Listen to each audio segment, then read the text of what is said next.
Kiai dan Santri. Bagian 73. Memang sulit dicerna nalar.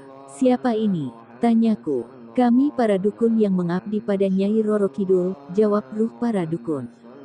Dari mana saja? Kami dari mana-mana. Kami ada 600 orang. Kalian berani melawan ini yang bersamaku. Mereka melihat pada yang di sampingku, ada Syekh Abdul Qadir Jailani Ra, Syekh Nawawi, Syekh Abdul Karim, Syekh Tolhah, dan kiaiku, dalam bentuk sukma, dan mereka silau, sambil menyembunyikan wajahnya. Aku tak berani. Tapi kami berani melawanmu, apa kamu berani melawan kami semua? Boleh, ayo aku dilawan. Para prajurit jin, sebanyak 1 juta dan para arwah dukun segera mempersiapkan diri menyerang. Aku tak mau repot, segera kupanggil malaikat Malik penjaga neraka jahanam dan malaikat maut untuk membantuku. Beratus-ratus juta yang datang, semua siap sedia, siapa saja boleh tak percaya dengan cerita ini. Mungkin lebih baik kalau yang tak percaya, bisa memediumisasi jin, ke tubuh manusia, dan ditanyakan apa ceritaku soal melempar Nyai Roro Kidul ke neraka dan apa yang kutulis ini benar atau tidak. Sebab aku sendiri juga tak melihat, hehehe, mungkin akan timbul pertanyaan kok tahu yang datang malaikat beratus juta, itu namanya pertanyaan bodoh, kan aku yang minta pada Allah, supaya didatangkan malaikat beratus juta malaikat, dan siapa saja boleh meminta pada Allah. 1.000.000.000 malaikat juga boleh, ndak ada yang melarang. Para malaikat yang datang kuperintahkan untuk mencambuk pada pasukan jinnya Nyai Roro Kidul dan kusuruh mencambuki para arwah dukun yang akan menyerangku, dan mediator pun menggeliat ke sana kemari. Aku tinggal duduk santai. Bagaimana, menyerah tidak? Tanyaku di antara geliat mereka karena kena cambukan. Hah, kau curang, siapa mereka? Curang bagaimana? Kalian satu pasukan. Kan aku juga punya pasukan malaikat. Kami tak akan menyerah. Cabut nyawanya dan lempar ke neraka yang tak mau menyerah, dan mau masuk Islam, kataku pada malaikat, dan semua segera diboyong ke neraka oleh malaikat Malik. Pertarungan hanya sebentar, hampir hanya sekitar 5 menit atau 10 menit. Tapi belum lama berselang, datang lagi pasukan dari kirimannya Sengkuni, walau tak banyak, hanya beberapa ribu jin, yang berupa kera, mereka semua tak bisa bicara. Hanya au, dan menggaruk-garuk, jin diambil dari tempat situ di daerah Jawa Barat, dan semua tak berani melawanku, kusuruh masuk Islam juga tak mau, maka daripada di belakang hari merepotkan, semuanya ku minta malaikat maut yang masih menunggu perintah. Ku minta mencabut nyawanya. Akhir-akhir ini kejadian yang kualami, seperti roda kereta api yang berkejaran, susul menyusul, waktu serasa teramat cepat dan kejadian di dalamnya teramat banyak, seperti aku sendiri masuk ke dimensi waktu yang bukan manusia, cobaan beruntun, tindih menindih. Dan kadang sepertinya aku ini amat sendirian, sangat sendiri, harus menghadapi sendirian, semua serasa menjauh dan meninggalkanku, hanya bisa berharap pada Allah. Jika Allah juga tak memperdulikanku, maka jadinya apa dengan diriku? Aku seperti panglima tanpa tentara, tanpa senjata. Tanpa apa-apa yang dijadikan kekuatan dalam berperang, hanya Allah dan Allah tempat bersandar, dikeroyok dari mana-mana, rasanya tak mungkin akan menang, kecuali Allah menolongku, dan aku yakin Allah menolongku. Cuma pertolongannya bagaimana itu aku yang tak tahu, tapi sekalipun tanpa pasukan dan tanpa senjata, aku akan terus maju ke medan laga, syukur tak apa-apa mati syahid, semua orang hidup juga akan mati, mati sebagai orang yang gugur di medan laga. Selalu siap insya Allah. Kembali lagi datang sisa-sisa pasukan Nyai Roro Kidul, segera ku tangkap dan aku sudah tak mau banyak tarung-tarungan yang tak ada perlunya. Ada 1000 yang sedang melayang di udara, ku tangkap saja semua, dan ku masukkan botol. Siapa tahu ada yang ingin diberi oleh jin. Sementara itu juga, serangan dari Sengkuni juga masih terus menggebu, lebih sering lagi kepada anak istriku, juga pada murid internetku yang ketahuan membantuku. Ada murid internetku yang takut karena serangan itu, ada yang tetap bertahan. Memang iman sedang diuji, ketahanan sedang dipertaruhkan, maju terus atau berhenti. Memang banyak juga yang memilih berhenti. Jadi ingat kata guruku, sama muridku atau muridmu, nanti akan disaring oleh waktu dan kejadian. Orang-orang pilihan akan jadi orang pilihan. Akan maju menjadi orang yang utama. Yang gagal memang sebaiknya mundur dari sekarang, dari awal, daripada nanti hanya akan menjadi beban di perjalanan. Terngiang selalu pesan itu. Sengkuni itu, kiaiku juga selalu memanggilnya setan, walau beliau kadang menyebutnya dengan bercanda. Tapi berulang kali, dan kadang dengan kata mendadak, setan Sengkuni. Seperti kata sumpahan, ya aku tak tahu apa yang diucapkan beliau, itu dari dulu, saat beliau masih disantet, dan aku yang mengobati di sebelah beliau. Beliau selalu menyumpahi Sengkuni, padahal orangnya tak ada. Tak terpikir sama sekali apa maksudnya, padahal itu tahun 2011, baru sekarang aku pahami maksudnya. Kiai disantet, yang nyatet Sengkuni, sementara Sengkuni itu tak ada, dan juga sering hadir di depan kiai. Bagaimana perasaan orang yang tahu jelas siapa yang nyatet? Karena terbuka hijab penglihatannya, sementara yang nyatet itu selalu hadir di depannya, dengan pura-pura baik. Kalau aku tak kemplang kepalanya, tapi kiai tetap tersenyum, bahkan selalu bersikap baik, seperti tak terjadi apa-apa. Bahkan kalau aku mengatakan, ini yang berbuat Sengkuni kiai, kiai jawab, bukan Sengkuni, tapi setan yang berupa Sengkuni, seakan mau membuat perumpamaan, dengan kata yang membingungkan. Kalau orang yang tak paham akan mengatakan yang melakukan adalah orang lain. Kalau berhadapan dengan guruku, dan membahas sesuatu kadang beliau melarang yang jelas-jelas itu menurutku sangat menguntungkan, tapi malah beliau melarang, dan memang kemudian di akhirnya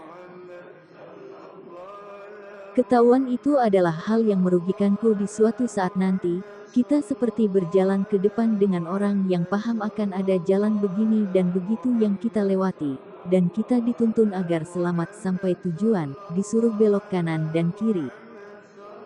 Sementara tanpa penjelasan kenapa ke kanan kenapa ke kiri. Jadi seringnya sangat membingungkan. Paling baik adalah berlagak seperti orang tidur, dan menjadi penumpang yang yakin akan dibawa kemana oleh sopir. Pasti sopir tak akan memasukkan kendaraan ke jurang. Karena itu sama saja memasukkan diri sopirnya ke dalam jurang. Kiai, ada yang mau menangkapku lagi Kiai, kata Aisyah di satu kesempatan, dan saat Sengkuni makin getol untuk menyerangku, biasanya di waktu-waktu akan ada zikir di majelisku. Ku tarik saja jin yang mau menangkap Aisyah dan ku mediumisasi. Apa maksudmu mau menangkap Aisyah? Apa maksudnya Sengkuni? Tanyaku pada jin yang sudah ku masukkan ke tubuh orang. Ya agar dia tak membantumu, jawab jin dalam tubuh mediator. Aneh. Aku tak dibantu, dia juga tak apa-apa. Tapi dia yang selalu membantumu, mengobati penyakit. Lah apa urusannya dengan Sengkuni? Dia benci, kamu mengobati orang. Benci bagaimana? Aku kan menolong orang yang minta tolong. Apa urusanmu menolong orang? Ya menolong orang itu kan sifat orang muslim, saling tolong menolong. Mati saja tak akan berangkat ke kuburan menggali kuburan sendiri, tapi harus digalikan orang tanah. Juga orang mati tak bisa berangkat ke kuburan sendiri, tapi harus dibawa dengan keranda. Coba kalau gak ada yang membawa keranda, gak ada yang mau ngubur, kan membusuk dimakan belatung, dan baunya kemana-mana. Aku tak peduli, pokoknya kamu dilarang menolong orang. Dan aku diperintah menghalang-halangi. Oh rupanya begitu, makanya kamu mau menangkap Aisyah dengan jaring yang kamu bawa dengan teman-temanmu itu. Iya, ya kalau begitu memang kamu harus mati saja. Hehehe. Apa kamu bisa membunuhku? Kenapa tak bisa? Alah ilmumu sekukuku. Ya dengan ilmuku sekukuku, aku apa bisa atau tidak membunuhmu dilihat saja, kita buktikan saja. Ku keluarkan pedang gaib, dan ku ambil dari neraka jahanam. Pedang yang dipakai anak buah malaikat Malik menyiksa di neraka jahanam. Orang yang memakai logika sebaiknya tak usah ikut baca, sebab yang kutulis ini daya hayal. Setelah pedang ku pegang dan kutusukkan ke perutnya, dia menjerit, dan ku tebaskan pada lehernya, dia menjerit. Ampun, ampun. Tobat, aku menyerah. Menyerah beneran. Ya. Aku menyerah. Aku mau masuk Islam dan menjadi pengikutmu. Ku panggil malaikat maut untuk mencabut nyawanya jika jin ini bohong, dan tak mencabut nyawanya jika jin ini jujur dari hatinya mau masuk Islam. Tapi ternyata malaikat maut mencabut nyawanya, tapi sebelum mencabut nyawanya, ku minta malaikat maut mencabut nyawa jin sebanyak 450.000 yang ada di tempat Sengkuni, dan dipersiapkan Sengkuni untuk menyerangku. Jin itu tidak bisa dipercaya 100%. Jadi kita jangan begitu saja melepaskan kepercayaan padanya. Sebab beberapa hari yang lalu, Aisyah tertipu mentah-mentah karena aku percaya dengan jin kirimannya Sengkuni yang kutangkap. Dia ku beri nama Abdul, karena seakan berniat baik, dan seakan mau menjadi pengikutku. Malah seakan mau bersaksi atas apa yang dilakukan Sengkuni. Abdul termasuk tampan, dan dia berbentuk elang. Dengan keluarga Aisyah juga sangat baik. Dengan Latifah adiknya Aisyah dia juga baik dan suka membantu dan mengajari Latifah yang masih belajar terbang, karena sikapnya yang baik itu. Sampai Aisyah jatuh hati pada Abdul yang seakan berbudi pekerti baik. Aisyah pun pacaran dengan Abdul, dan dia meminta izin padaku menikah dengan Abdul, dan hari pernikahan pun sudah dirancang, diumpamakan di alam manusia itu undangan sudah disebar. Untungnya Allah Maha Adil. Pernikahan masih seminggu lagi, hujan sangat deras, aneh, kenapa semua atap majelis bocor, dan majelis basah semua, heran juga aku, juga banyak genteng yang bergeser tak wajar, juga jalur air disumpal. Aku heran ketika hujan deras naik ke genteng, karena di atas jalur air disumpal pakai kertas semen yang disumpalkan kayak oleh manusia. Kayaknya gak mungkin, sebab selama ini juga tak ada kebocoran. Heran, aku turun. Aisyah, siapa yang melakukan ini? Yang menyumpal jalur air? Tanyaku pada Aisyah, dan Aisyah menangis. Lihat semua majelis banjir seperti ini kalau pas hujan lagi ada zikir bersama bukannya jamaah akan buyar. Kamu jangan menangis, siapa yang melakukan? Abdul Kiai, Abdul pengkhianat, jawab Aisyah sambil menangis. Jadi dia yang melakukan menyumbat saluran, dan membuat genteng pada longsor ke bawah. Iya Kiai, ternyata dia hanya pura-pura baik, dan seakan baik sama Aisyah. Padahal dia sebenarnya pengkhianat. Ampun Kiai, ampuni Aisyah. Jadi dia selama ini pura-pura. Iya Kiai, dia setiap hari laporan pada Sengkuni kejadian di sini, sehingga Sengkuni tahu keadaan di sini, jelas Aisyah sambil menangis. Dia menyumbat saluran itu atas perintahnya Sengkuni, agar kalau pas ada pengajian, pas ada hujan nanti pengajiannya bubar, karena bocor. Sekarang dia di mana?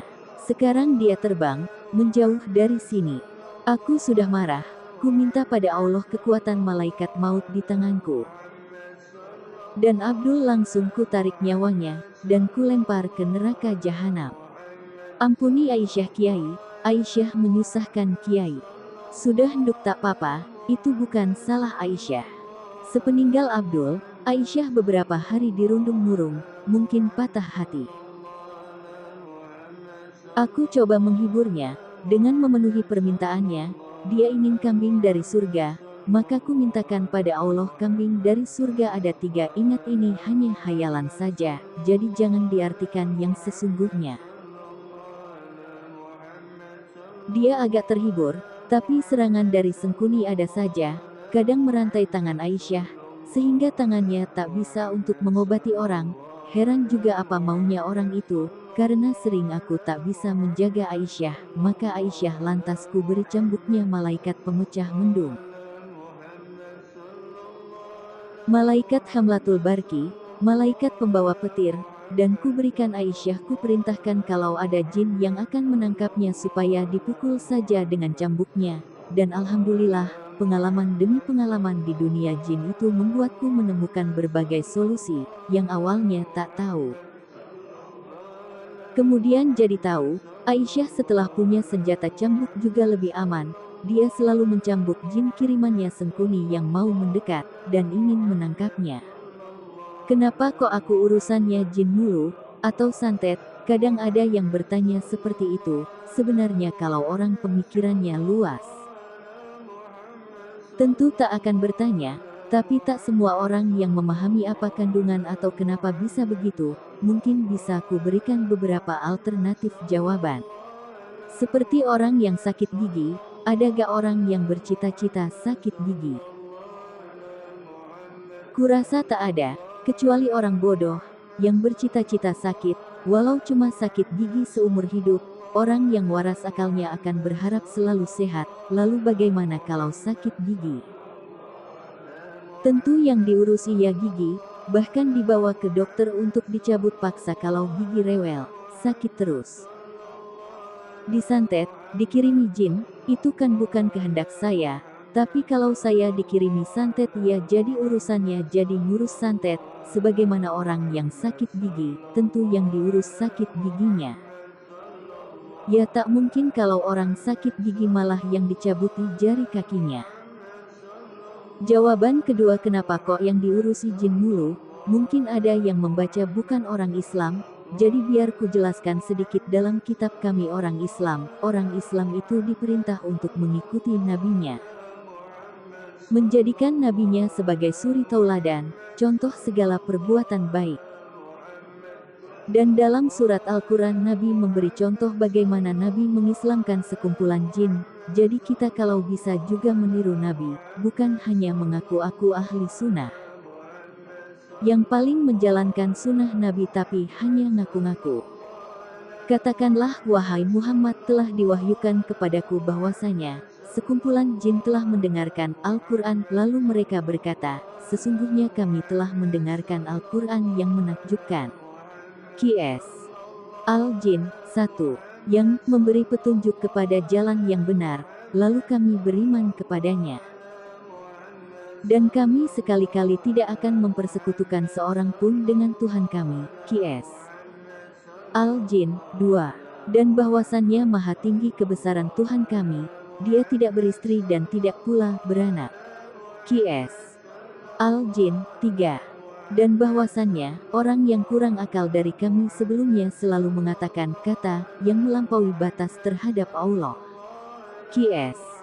Al-Jin 4. Dan sesungguhnya kami mengira, bahwa manusia dan jin sekali-kali tidak akan mengatakan perkataan yang dusta terhadap Allah. Qs. Al-Jin 5. Dan bahwasanya ada beberapa orang laki-laki di antara manusia meminta perlindungan kepada beberapa laki-laki di antara jin, maka jin-jin itu menambah bagi mereka dosa dan kesalahan. Qs. Al-Jin 6. Semoga kita bisa mengislamkan jin yang kafir, dan bisa mentauladani Nabi Muhammad SAW, bukannya malah menyembah mereka, tapi mengajak mereka untuk melakukan kebaikan beramal soleh. Tidaklah Allah menciptakan jin dan manusia, kecuali hanya untuk beribadah. Jadi jin juga beribadah, sebagaimana manusia beribadah. Jin itu mendapat pahalanya sendiri, dan manusia itu mendapat pahalanya sendiri. Tidak ada jin mencuri pahala manusia, atau sebaliknya, tak ada manusia mencuri pahala jin. Pahala itu akan hilang, dan diambil orang lain. Kalau kita gibah, membicarakan keburukan orang lain, keburukan itu boleh dibicarakan yang bukan gibah. Sebagaimana Al-Quran memberi contoh, di dalamnya ada membicarakan Firaun, Namrud, orang munafik, orang kafir, orang Bani Israil. Dan Al-Quran malah memberi contoh, boleh membicarakan mereka, karena keburukan mereka itu melampaui batas. Kembali ke topik cerita. Di MTS Wali Songo, ada kerasukan lagi, heran juga awalnya, karena yang awalnya mengganggu MTS adalah jin yang sekelompok dengan Aisyah. Tapi kenapa kok sudah ku bersihkan masih saja ada kerasukan?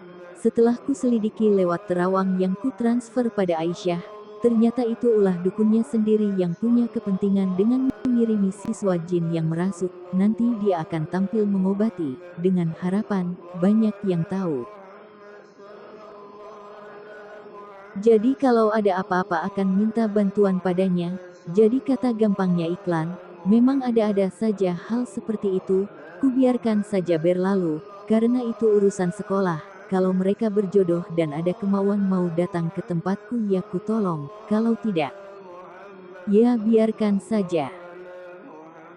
Ternyata gurunya datang juga walau tak bawa muridnya yang kerasukan, hanya ingin konsultasi, dan ku beri arahan, kalau ingin mengobatkan yang kerasukan sebaiknya dibawa saja menghadapku, dan diiyakan, tapi untuk meyakinkan, ku tarik jin yang ditaruh di sekolahan sebanyak 75 jin. Yang semua diperintah dukun untuk merasuki siswa. Para jin ku tanya setelah ku tarik satu jin pemimpinnya. Kenapa kamu merasuki siswa? Tanyaku setelah jinku masukkan ke siswa. Dia diam saja. Cuma menunduk tak berani menatapku. Kenapa diam saja? Apa mulutmu dikunci? Dia manggut-manggut pertanda mulutnya dikunci agar tak buka suara. Lalu ku buka kunci yang mengunci mulut jin itu. Kenapa kamu merasuki siswa? Ku ulangi pertanyaanku. Saya disuruh. Sama siapa? Sama dukun yang memerintahkan kami. Siapa? Dia diam. Tak mau ngaku, takut. Ya, takut mana denganku. Dia mencoba menatapku tapi tak berani. Apa? Mencoba melawanku dulu, biar tahu kadar ilmu. Dia segera siaga, mau menyerangku. Aku langsung mencabut pedang gaib, dan ku arahkan ke lehernya, dia minta ampun. Ampun, aku mau masuk Islam. Benar mau masuk Islam. Ya. Siapa dukun yang memerintahmu? Kami masing-masing diperintah sama dukun masing-masing, supaya merasuki siswa. Ada yang karena dukunnya suka sama salah satu siswa, ada yang kepentingan agar perdukunannya laku. Siapa saja nama dukunnya? Lalu jin itu menyebut satu persatu nama dukun yang memerintah jin agar masuk ke siswa. Guru yang hadir gak percaya dengan apa yang didengarnya karena menurut mereka, para dukun itu malah yang selalu menolong kerasukan. Ah, apa mungkin Pak Kiai? Lah mereka yang selalu menolong kalau ada kerasukan di sekolah kok, kata bu guru yang bertubuh pendek gemuk. Ya percaya atau tidak itu urusan bu guru sendiri, saya hanya menunjukkan yang benar.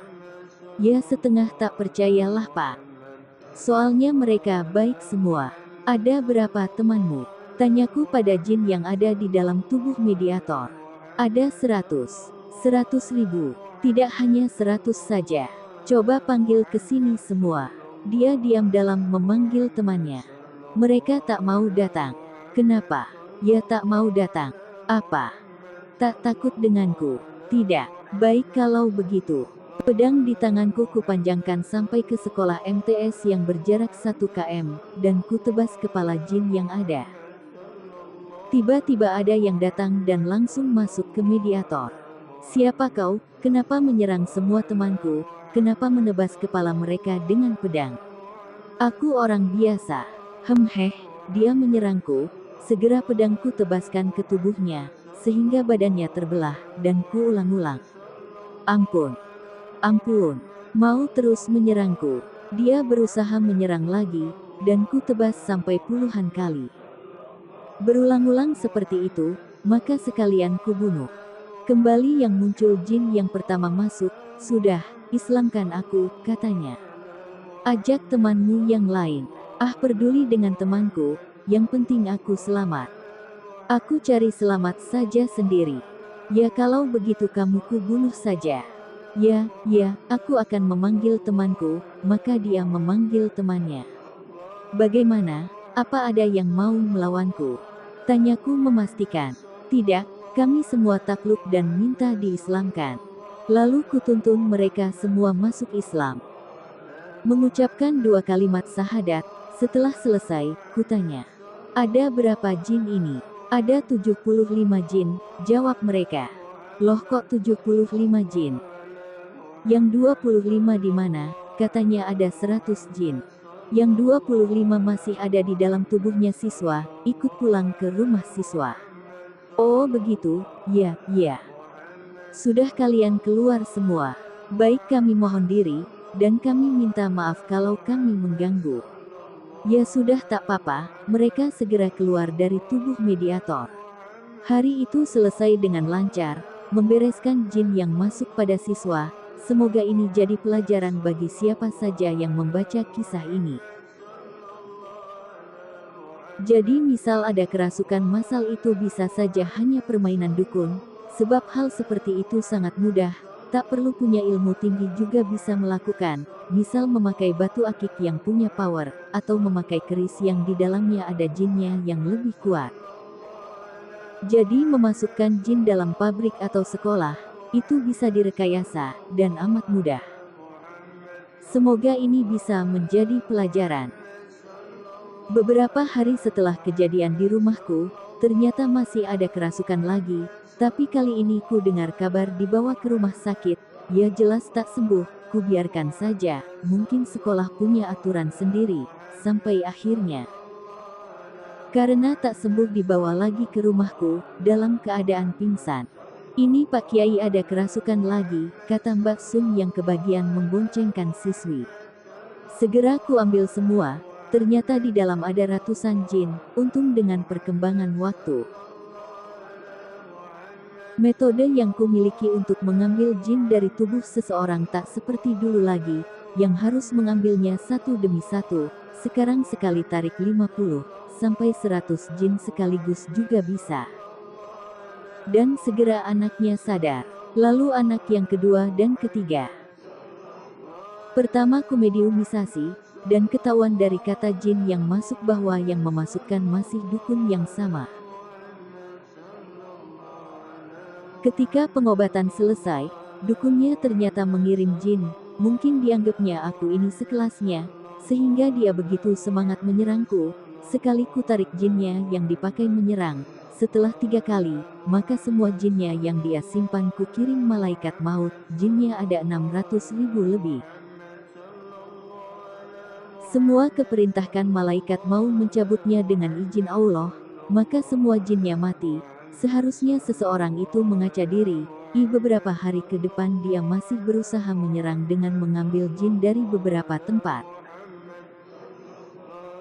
Awalnya ku biarkan paling jin yang berbentuk macan yang dia kirim ku tangkap dan ku remas menjadi tepung, tapi dia masih mengirim juga, maka ku cabut ilmunya, dan dia berhenti. Kalau masih juga dengan izin Allah, ku mintakan saja malaikat maut mencabut nyawanya. Orang seperti itu tak akan kapok kalau tak masuk neraka. Aku selalu memberi tempo, tak asal serang dan hancurkan. Sebab dukun santet sekalipun juga punya keluarga, jadi tak asal bunuh, selalu memberi tenggang, dan memberi waktu buat dia untuk berpikir jernih. Tapi kadang orang yang sudah dipengaruhi setan, akan membabi buta. Segala permasalahan harus sebijak mungkin menyelesaikan, dan aku juga manusia biasa kadang juga marah jika orang yang sudah keterlaluan, melakukan kemungkaran sudah sangat terlalu, merusak banyak orang. Ingat ini hanya cerita. Jadi bacalah dengan santai. Jangan terlalu tegang terbawa alur ceritanya. Semoga saja permasalahan di sekolah MTS Wali Songo segera selesai. Ada kejadian lagi di sekolah Safi Akrom, karena sekolah banyak ditambah ruangnya, sehingga banyak bangunan yang harus dibangun. Untuk menambah ruang sekolah yang masih kurang karena bertambahnya siswa.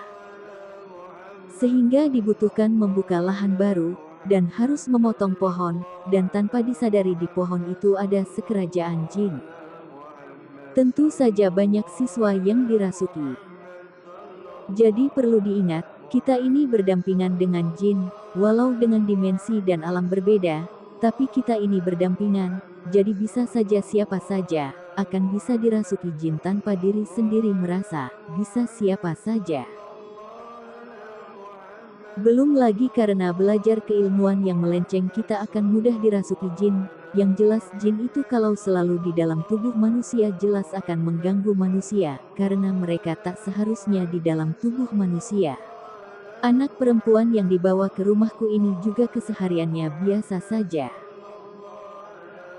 Tak ada yang aneh, juga secara tingkah laku juga tak aneh sama sekali, sama sebagaimana anak perempuan lain, namun ketika dibawa ke rumahku ternyata di dalam tubuhnya ada ribuan macan, yang pindahan dari sekolahnya.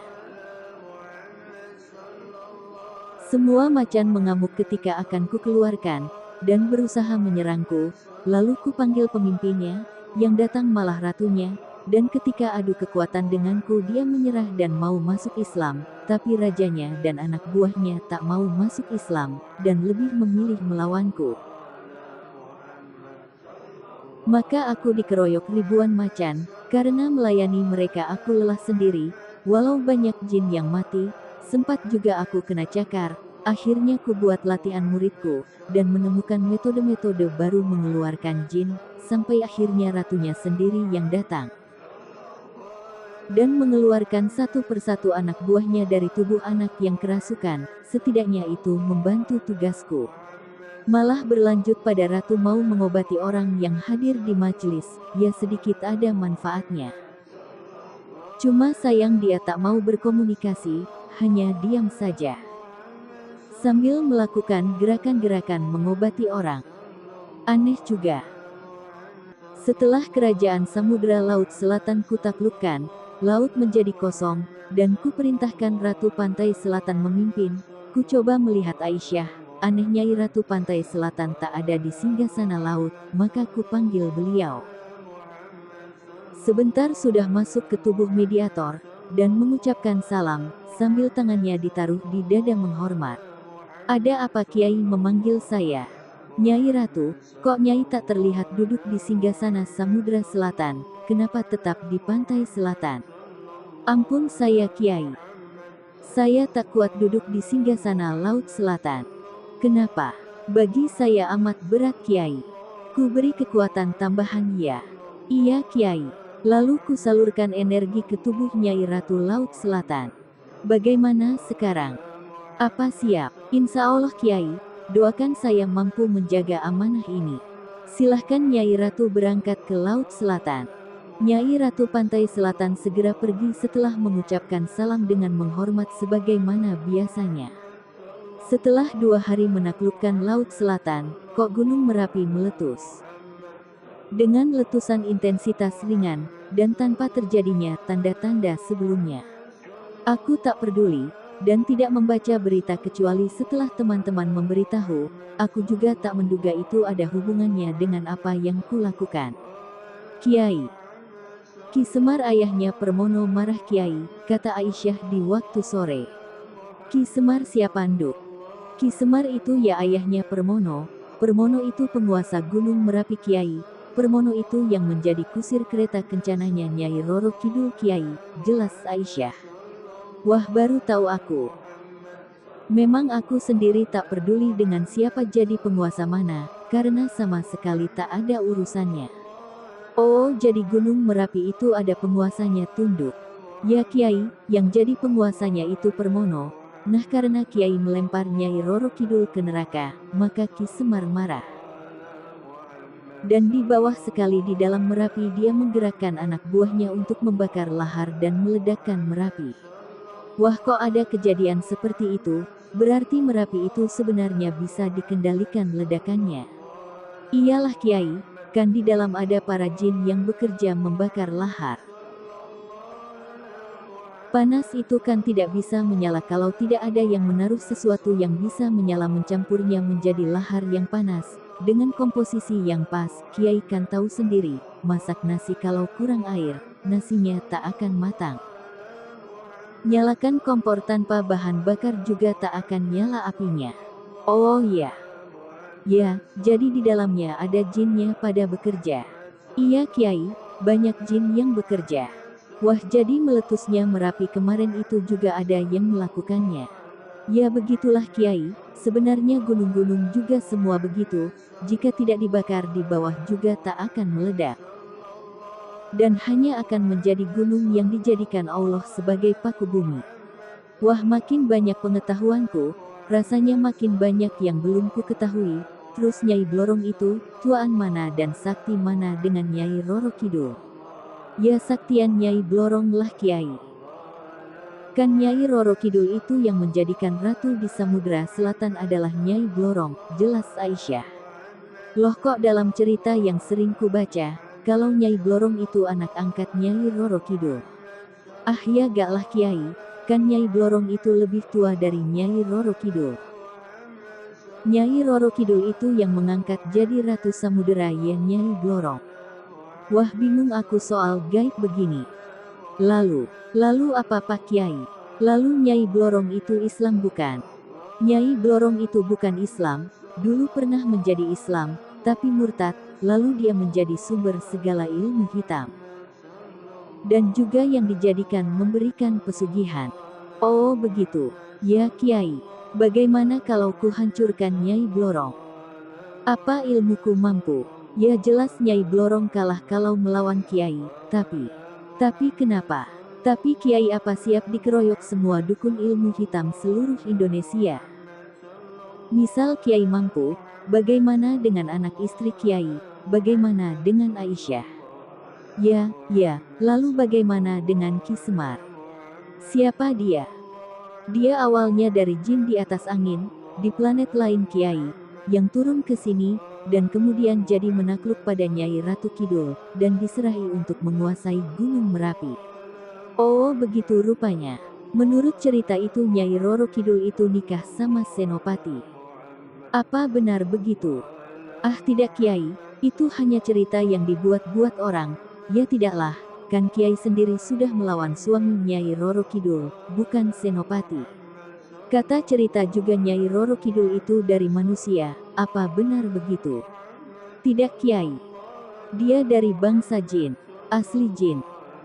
Asli, kan bentuk aslinya ular, cuma dia sering membuat bentuk sebagai perempuan cantik, kayak Aisyah sering menyerupai bentuk wanita cantik, tapi bentuk Aisyah adalah burung dara, atau Dewi Lanjar asli bentuknya ular. Tapi sering menyerupai bentuk wanita cantik, itu kan hanya bentuk yang disukai Kiai. Wah makin bingung aku dengan soal gaib, ya sudahlah. Memang namanya juga gaib. Kiai, ada yang melarang Aisyah. Melarang Aisyah untuk apa? Untuk banyak bercerita soal dunia jin yang sesungguhnya pada Kiai. Siapa yang melarang Nduk? Kadang risih juga memanggil Aisyah dengan panggilan Nduk. Padahal Aisyah itu sudah ada sebelum kakek nenekku ada, karena dia sudah berumur ratusan tahun. Tapi kalau melihat lagak lagunya yang secara manusia berumur manusia 20-an tahun, maka dengan sendirinya aku memanggil Nduk, padahal umurnya sudah 300 sampai 400 tahunan. Makin aneh saja. Yang melarang tak tahu Pak Kiai.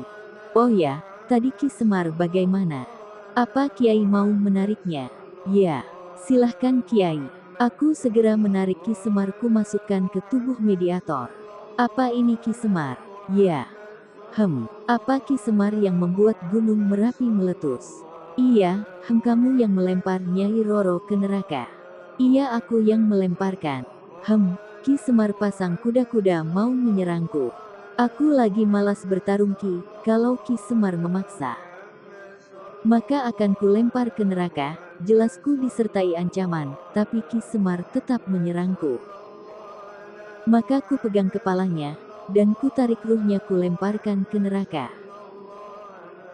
Permono pun datang tanpa bilang babi bu langsung menyerangku setelah masuk ke mediator, maka tanpa peringatan juga, ku tangkap dan ku lemparkan ke neraka. Sudah, suara Aisyah. Sudah apa Aisyah? Sudah wassalam semua mati, Pak Kiai kalau marah galak ya, Aisyah jadi takut. Tubuh Pak Kiai diliputi cahaya dari neraka, takut, Hawanya malaikat maut sama hawanya malaikat Malik penguasa neraka nyatu. Hi Aisyah takut sekali Kiai, kalau Kiai marah. Kiai kan gak marah sama Aisyah. Makin hari, makin banyak jin dari segala penjuru yang datang ingin masuk Islam. Ada yang datang sendiri-sendiri, ada yang datang bergerombol, ada serombongan sebanyak ratusan ribu jin, ada juga berombongan jin berbentuk kera putih, yang berombongan sebanyak ratusan ribu, mengakunya lewat menulis di kertas, mereka dari langit keempat, tak tahu juga, semuanya tak bisa bicara. Hanya hahu-hahu. Setelah kuislamkan, mereka kusuruh tinggal bersama Dewi Lanjar, yang memang sudah kupesan sebelumnya kalau ada jin yang masuk Islam, akan kukirim ke sana, karena tempatku sudah penuh. Sementara itu Sengkuni makin gencar saja serangannya, karena menangkap Aisyah berulang kali gagal. Maka dia memakai strategi lain, dia memakai jurus pelet jaran goyang, yang dipelet adalah mbaknya Yaya, yang biasa ku pakai mediumisasi Aisyah. Mbaknya Yaya merasa rindu dan ingin bertemu Sengkuni, siang malam yang dibicarakan ingin ke tempatnya Sengkuni di Jawa Timur, dan ingin bersama Sengkuni. Dan membawa Yaya, untuk diserahkan Sengkuni sama suaminya lalu dibawa ke rumahku. Ini bagaimana mas, ini istri saya mau terus ketemu Sengkuni, kata Kang Slamet. Ditempel saja Kang, biar jinnya bangkit, jelasku. Maka Kang Slamet segera menempel tubuhnya Mbak Sun, agar jinnya bangkit. Ampun panas. Ampun panas, kata jin dalam tubuhnya Mbak Sun. Siapa, dari mana, dan perintahan siapa? Si jin diam, dan tak bicara. Aisyah. Iya Pak Kiai. Ayo Aisyah melatih cambuk api yang Kiai berikan pada Aisyah. Cambuk jin itu yang ada di tubuhnya Mbak Sun. Iya Kiai. Aisyah segera mengeluarkan cambuk sesuai kunci mengeluarkan cambuk api yang kuajarkan, dan mulai mencambuk jin yang ada di tubuh Mbak Sun. Aduh ampun. Panas, panas. Iya aku mengaku. Aku jangan dicambuk lagi. Jawab pertanyaanku tadi. Aku diperintah Sengkuni. Siapa dukunnya? Dukunnya adiknya sendiri, yang ada di Jawa Timur, yang tinggalnya dekat Tugu. Diperintah apa? Diperintah mempengaruhi perempuan ini, agar mau membawa adiknya menghadapnya. Nanti mau dibunuh, agar tak bisa membantumu. Kamu dari mana? Aku dari Alas Roban, aku saudaranya jin yang mencuri ilmunya Aisyah itu.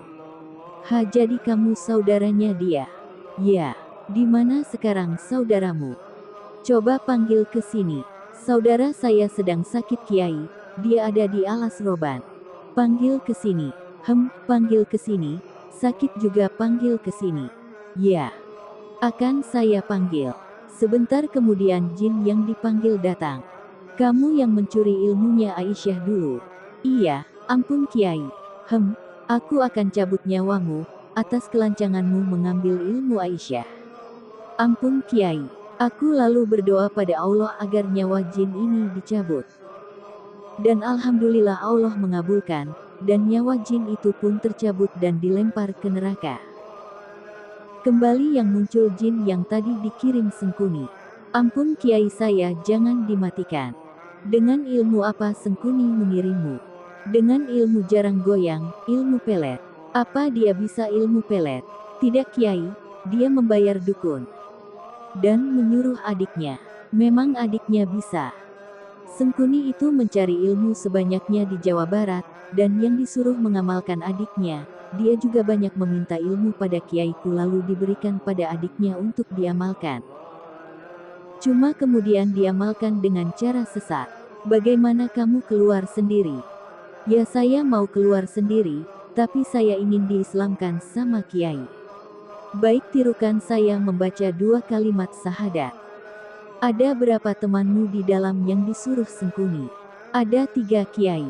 Apa semua mau masuk Islam? Ya Kiai. Suruh semua menirukan ucapanku. Maka ku ajarkan melafazkan 2 kalimat syahadat. Ingat cerita yang kutulis tanpa pakem cerita, atau mengekor pada cerita siapa saja. Kutulis hanya sekedar pengalaman, bisa saja benar, dan juga bisa saja salah. Jadi apa yang terjadi pada cerita ini bisa saja tak sama dengan cerita siapa saja, karena bukan meniru, atau mengekor pada cerita siapa saja atau cerita yang sudah menjadi mitos.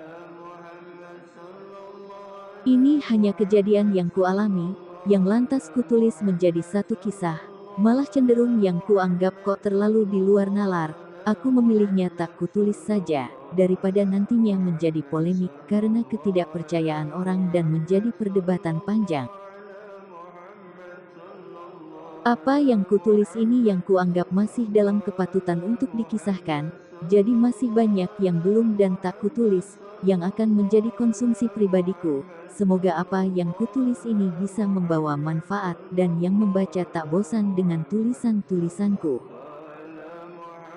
Dan maaf jika ada salah kata dan tulisan selama ini, yang mungkin bahasa yang kupakai tanpa adanya aturan bahasa yang benar, dan cenderung kutulis dengan tulisan apa adanya.